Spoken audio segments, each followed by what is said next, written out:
Ümumiyyətlə bir çox xəstəliklər var ki, hansı ki, həm anadan gəlmə olur, həm də qazanılmış sayılır.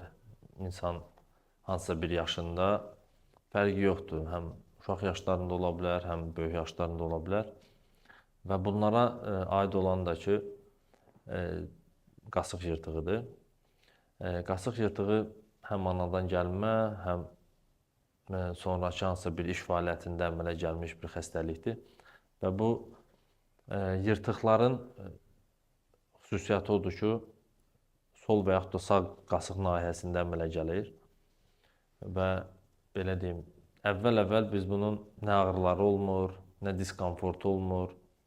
Ona görə biz o qədər də üstünə getmirik. Amma elə bir vaxt gəlir çatır ki, həmən o hissəyə bağırsaq və yaxud da böyük piylik girir və onda çox şiddətli ağrılar olur. Və elə bir ağrılar olur ki, insan nə yeriyə bilmir, nə nəfəs ala bilmir və qarnında çox şiddətli ağrılar olur. Və bu vəziyyətə çatdırmamaq üçün istənilən bir yırtıq varsa, həm buna aiddir, həm qasıq yırtığı, göbək yırtığı, əməliyyatdan sonrakı olsun yırtıqlar və vaxtında üstünə düşüb əməliyyat elətdirmək lazımdır.